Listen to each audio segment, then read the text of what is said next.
스템 잉글리시 퀵스타트 가이드. 오늘은 구문의 Q 메뉴에 대해서 설명해 보겠습니다. 구문 Q 메뉴는 뭐 연상되는 것처럼 퀴즈나 퀘스천 뭐 이런 연상을 하시면 될 것 같고요. 다양하게 수업 진행한 내용에 대해서 퀴즈 형태의 문제를 가지고 체크를 해본다, 테스트를 치른다. 이것보다는 학생들의 이해 정도를 체크해 보는 게 좋겠다. 그럴 때 쓰시는 거고요. 언제 하면 좋겠느냐? 언제 하면 좋겠느냐? 제가 보기에는 수업을 한 날 말고요. 다음번 수업이 진행될 때 처음 한 5분 동안에 뭐 단어라든가 이런 것들 같이 체크하시면서 학생들의 수준에 맞춰서 학생들이 어느 정도 하는 반이냐에 따라서 뭐 문법 선택형을 아니면 어휘 선택형을 아니면 뭐 빈칸을 아니면 연상 리딩을 해볼 수 있습니다. 그거는 선생님이 이 네 가지를 전부 다 써야 되는 건 아니니까 선생님이 알아서 채용을 하시면 채택을 해서 진행하시면 좋을 것 같고요. 두 번째, 이제 어떤 방식으로 진행하면 좋을 건가?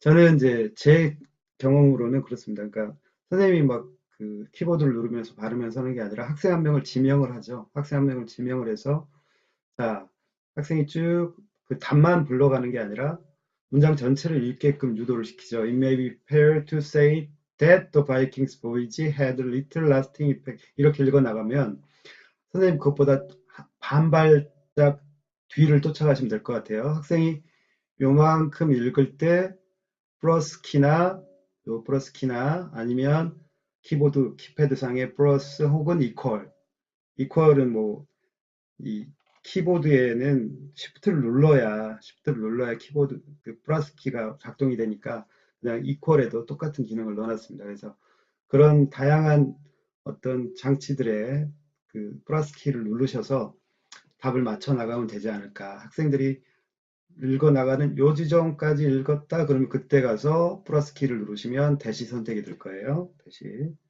자, 그렇죠. 그리고 거의 학생들이 요만큼 읽었다, 요 지점까지 읽었다 그럴 때 이제 또 플러스 키를 눌러주는 거죠. 그러면 이렇게 답을 체크하다가 학생이 잘 하다가 어느 지점, 예를 들어 어느 지점 여기서 학생이 give 하고 넘어갔어요. 기부가 아니라 여기는 답은 gives 하고 s가 붙어야 됩니다. s가 붙어야 되는데 그럼 여기서 잠깐 멈추시거나 아니면 체크를 해놓으셨다가 자, 이 지점의 학생들이 지금 틀리고 있다라는 이야기니까 이 동명사 주어일 때는 s를 붙인다 안 붙인다 안 붙이고 3인칭 s를 붙이고 3인칭 단수 취급한다. 여기가 동명사 주어라는 거 그리고 해석을 어떻게 해야 되는지 그리고 동명사 주어는 어, 요 뒤에 만약 예를 들어서 여기가 복수라 하더라도 단수 취급한다라는 걸 학생들한테 알려주고 넘어가면 될 것 같아요. 문제가 많기 때문에 이걸 다 설명하기는 어려울 거고요. 대부분 과제물로 학생들이 과제를 잘 수행해 왔다고 가정하면 한두 개 정도만 설명하면 될 것 같습니다. 그게 아니라 다 설명해야 된다. 그러면은 이건 그렇게 효율적인 퀴즈 방식은 아닐 것 같고요. 두 번째는 네, 어휘 선택형입니다. 어휘 선택형은 뭐 문법 선택하고 똑같은 방식으로 두 개 중에 하나 선택해 나가는 방식인데요. 이거는 이제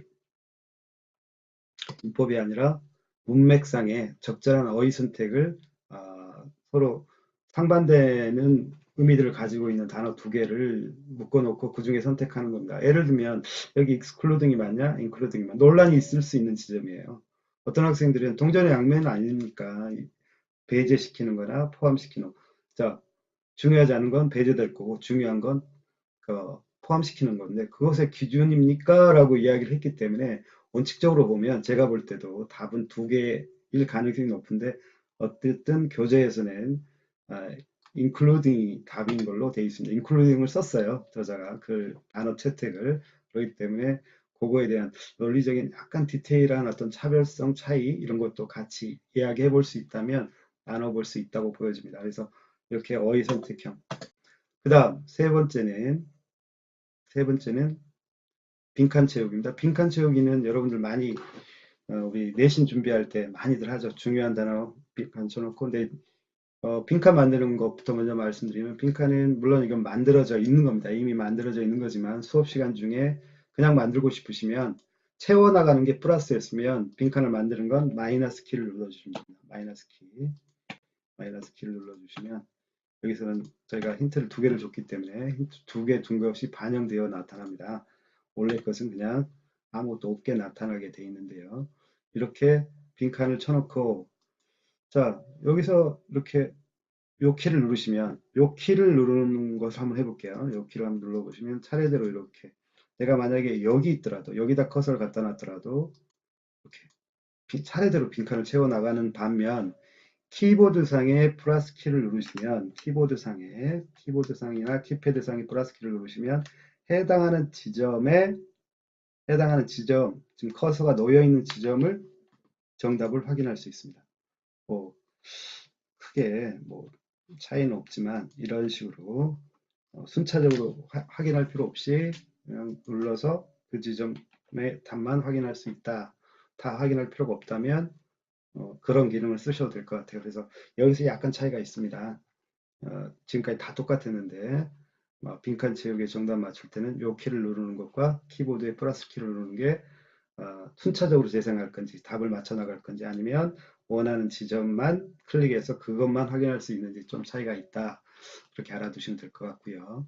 그다음 네 번째 연상 리딩 들어가기 전에 약간 더 설명을 드려야 할 부분이 있습니다. 지금 퀴즈로 제공되고 있는 네 가지 중에 위에 세 가지는 문장을 저희 그 프로그램 안으로 불러드렸다고 해서 자동으로 생기는 건 아닙니다. 혹자는 AI로 처리됩니까? 그러는데 AI로 처리되는 건 아니고요. 저희가 AI를 이용한 프로그램은 아니기 때문에 어, 문법 선택형, 어휘 선택형, 빈칸 채우기는 선생님이 만들어 주시거나 학생들한테 퀴즈를 볼 요량으로 수업하기 전에 미리 만들어 놓은 문장을 불러드리시면 일단 원칙이 있죠. 뭐 거기서 만들어야 될 원칙들은 제가 설명을 드리는데 문법 선택형, 이런 어휘 선택형, 빈칸 채우기 아니면 저희가 정식 서비스를 하게 되는 시점에서는 저희가 제공하는 텍스트에 대해서는 이 문제들을 다 제공할 겁니다. 그렇기 때문에 뭐 근데 저희가 제공한 게 마음에 들지 않는다라면 선생님이 직접 그것을 추가를 하거나 편집을 해서 올리실 수 있도록 되어 있고요. 또 아니면 선생님 본인이 직접 선택한 어떤 텍스트들을 또 불러드릴 수 있기 때문에 그 텍스트에 맞는 퀴즈는 선생님 직접 만드시면 될 것 같습니다. 그런데 추후에 정식 버전을 사용하실 때 쓰실 수 있도록 저희가 이제 안내를 드릴 거고요. 마지막 그 연상 리딩은 기본 문장만 불러오면 자동으로 만들어지는 겁니다. 그래서 그 차이를 좀 알아두셔야 될 것 같고요. 마지막 연상 리딩 설명을 드리겠습니다. 연상 리딩 눌러볼게요. 연상 리딩 눌렀더니 좀 황당하네요. 문장 전체가 단어에 두 개의 스펠만은 주고 나머지는 다 밑줄 처리되어 있습니다. 이걸 어디다 쓰라는 거지? 수업 시간 중에 이걸 어디다 쓰라는 거지? 라고 생각하실 수도 있습니다. 수업하기도 바쁜데 이것까지 처리할까? 물론 수업 시간 중에 쓰기는 조금 힘들 수도 있고요. 아니면 또 읽기를 강조하시고 또 심지어 또 외우는 것을 또 선호하시는 학부모들도 계시고 또 학생들도 외우는 걸 중요하게 생각하는 학생들이 또 있습니다. 그래서 학생들한테 배포하는 버전, 선생님이 학생들한테 이렇게 과제로 던져줄 때 프로그램 저희가 이렇게 배포할 수가 있기 때문에 그 배포하는 기능 안에서 이걸 쓰실 수 있습니다. 그런데 음, 자, 요걸 왜 만들었을까부터 먼저 왜 만들었는지부터 설명을 좀 드릴게요. 어, 중, 그 시험을 앞두고 학생들이 중학생이든 고등학생이든 그걸 무조건 암기해야 된다고 말하는 학생들이 굉장히 많이 나와요. 그렇죠? 암기가 좋은 영어 학습 방법이다. 맞고 품어라. 저 고등학교 때 많이 들었던 이야기인데 그렇게 유도하는 경우가 있는데 중학교 때까지는 가능할지 모르겠습니다만 고등학생 올라가면 조금 무리한 시도다. 더더구나 이게 회화 문장이 아니야. 구문, 뭐 독해 문장 같은 경우 굉장히 길 뿐더러 일상생활에서 사용 빈도가 낮을 수도 있어요. 그래서 좀 효용성에 좀 문제가 있을 수 있죠. 그래서 저는 무작정 외우지 말자. 외워도 뭐 무작정 오랜 시간 들여서 외워봤자 한 3, 4일 뒤면 쓸모가 없기도 하거니와 또 의욕과는 반대로, 의욕과는 달리 애우려고 하는 시도가 너무 그냥 무지막지하게 그냥 통으로 애워야 되는 거라 중간에 포기하는 경우가 많더라. 차라리 많이 읽어보면 되는데, 많이 읽을 수 있는 방법이 그냥 문장 전체를 읽으려면 재미가 없잖아요. 약간의 추론, 뭐, 그런 것들, 연상, 이런 것들이 더해지면 좋을 것 같다라는 생각이 들어서 만들었습니다. 그래서 이 두 개 정도의 힌트를 주면 대부분 학생들이 맞춰 나갑니다.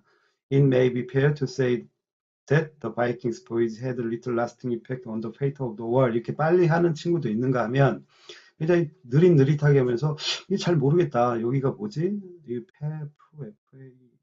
자, 그러면 발음도 한번 들어보는 수가 있어요. 발음 듣는 건 키보드 상에 1, 2, 3, 4, 5, 6, 7, 8, 9 뭐 이렇게 나올 때 1에 옆에 보시면 물결 표시처럼 생긴 거 있죠. 이렇게 생긴 거. 아니면 이렇게 생겨 있는 거. 그걸 이렇게 누르면 발음이 들립니다. fair, 발음이 들렸네요. 여기도 한번 들어볼까요? voyages, voyages. 이 정도면 발음 뭐 어떤 단어인지는 거의 다 fate, 아니면 그냥 여기다 놓으시고 플러스 키를 눌러보세요. 페어구나. 보이시구나. 그러네. 전체 문장 한번 확인해 볼까? 전체 문장, 이렇게 생겼구나. 전체 문장 보는 키는 8번입니다. 8번 누르면 다시 사라집니다. 여기서 좀 주의하실 부분은 일반 구문 분석에서는 8번을 누르시면 구문 분석된 내용이 있다면 구문 분석된 내용을 보여줬다가 다시 8번을 누르면 구문 분석되지 않은 원문으로 돌아가는 기능이었는데 연상 리딩에서는 빈칸 처리가 되어 있기 때문에 빈칸 처리된 내용의 원문을 보여주거나 아니면 다시 빈칸 처리로 돌아가는 이런 토글링 구조로 되어 있다. 연상 리딩에서는 8번의 단축키 기능이 좀 다르다라는 걸 분명히 아셔야 될 것 같고요. 자, 지금 그냥 읽어 내려가는 게 아니다. 학생한테 너 그냥 알아서 읽어 내려가는 게 아니라 해석도 있고 아니면 단어를 찾을 수도 있죠. 단어를 찾을 수도 있죠. 이렇게 해서 모르는 단어가 있으면 voyage, 단어를 찾을 수도 있습니다. lasting, 단어를 찾거나 아니면 일부 이곳의 단어를 발음을 듣거나 Vikings, 심지어는 다 보고 싶지도 않아요. 단어를 다 듣고 싶지도 않아요. 자, 이것도 여기 볼까? 여기 페이트 마지막 스펙만 알면 알겠는데 마지막 스펠에 해당하는 언더스코어를 E, E라고 발음하네요. 그렇죠? 여기도 마찬가지예요. 이 팩이 아니라 여기만 들어보면 fact, 팍 들어 그러네요. 자, 이렇게 알려줄 듯 말 듯, 그 다음에 자기가 필요한 부분만 아주 선택적으로 디테일하게 선택을 해서 그 확인을 해보면서 공부를 해나갈 수 있다. 아니면 이걸 통으로도 들어볼 수도 있습니다. 이 발음 전체를 들어볼까요? it may be fair to say that the Vikings' voyages had little lasting effect on the fate of the world. 자, 굉장히 빨리 읽었습니다. 방금 발음 어떤가요? 방금 이 발음은 저희가 제공하는 TTS 발음입니다. 저희가 제공한다고 해서 저희가 개발한 내용은 아닙니다. 저희는 다른 개발자가 개발한 내용 그 프로그램에 그것들을 런칭해서 저희가 좀 제공을 하고 있는데 나중에 이건 자세히 어떻게 설치하는지 설명을 드릴 거고요.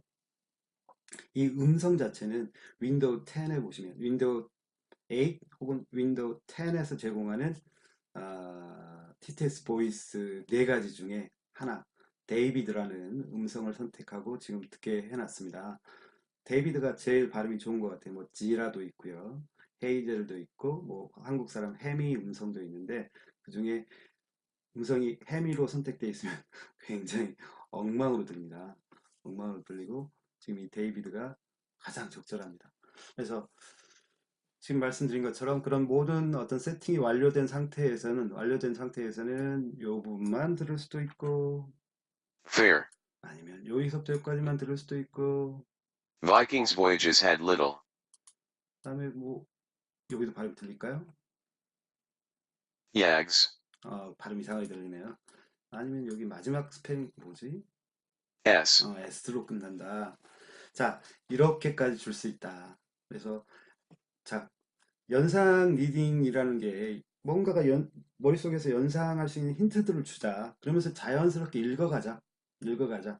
그냥 이렇게 주면 아무것도 없이 막막하게 한번 해볼까요? 정말로 막막하게 하려면 그래서 이렇게 하고 진짜 막막한 건 이런 거죠. 지금 여러분이 최초에 외워야 되는 상태는 솔직히 말씀드리면 이 밑줄도 없는 거죠. 근데 밑줄은 그렇다고 치고 이 상태로 외우는 겁니다. 이 상태로 순전히 머릿속에 그려진 어떤 그 단어 연결들. It may be fair to say that the Vikings voyage had little lasting effect on the fate of the world. 이렇게 된다. 이렇게 된다. 맞았네요. Should textbook therefore leave them out. 자, 이렇게 두 문장 외우는데 굉장히 고민이 생길 거예요. 이걸 내가 과연 마지막까지 해낼 수 있을까? 거기까지 가야 되는 지점 하다 보면 또 시간 되게 오래 걸리고 중간에 다른 일 때문에 멈춰서야 되고 그러지 마시고 힌트를 갖고 그냥 보아가면서 그 필요할 때는 언제든지 도움을 좀 받자. 듣기도 하고 단어도 찾아보고 단어 스펠링도 확인해보고 여러 가지 것들을 다 도움을 받고 있다가 그게 어느 정도 진짜 도전할 수 있는 상황이 되면 그때 가서 도전하는 게 암기지 처음부터 그냥 뭐 it may be fair 이렇게 쭉 외우는 건 암기가 아니라고 생각합니다. 그거는 제 방법론에 대해서 뭐 이의를 제기하실 분들도 있을 테지만 그렇게 외워서는 별 도움이 안 된다. 자연스럽게 읽어나가면서 단어도 외우고 문장의 구성도 배우고 해석도 하고 이런 식의 접근 방법이 훨씬 낫다라는 생각이 들고요. 그게 다 몸에 익으면 정말 도전해 볼 수 있는 방법이지 맨 처음부터 외우는 거 그렇게 썩 훌륭한 방법은 아닐 거라는 생각이 듭니다. 자, 지금까지 구문 Q 메뉴에 대해서 설명을 드렸습니다. 이 세 가지는 자동으로 주어지는 건 아니다. 저희가 제공하거나 아니면 선생님이 직접 편집한 내용들을 불러드릴 수 있는 도구들이 있다. 연상 리딩은 그냥 문장만 들어오면 자동으로 만들어지고 뭐 힌트를 두 개를 줄 수도 있고 안 줄 수도 있고 해석을 볼 수도 있고 안 볼 수도 있고 그 다음에 거기에 발음을 일부를 들을 수도 있고 스펠 하나만 들을 수도 있고 요 문장 전체를 볼 수도 있고 들을 수도 있고 문장을 이렇게 왔다 갔다 토글링으로 보이게 할 수도 있고 안 보이게 할 수도 있고 굉장히 여러 가지 기능이 있으므로 단순히 그냥 암기를 위한 툴이라고만 생각하지 마시고 쭉 읽어 나갈 때 여러 가지 모르는 것들을 체크하고 확인받을 수 있는 그런 퀴즈 방식이라고 보시면 될 것 같습니다. 지금까지 구문 Q 메뉴에 대해서 설명드렸습니다. 감사합니다.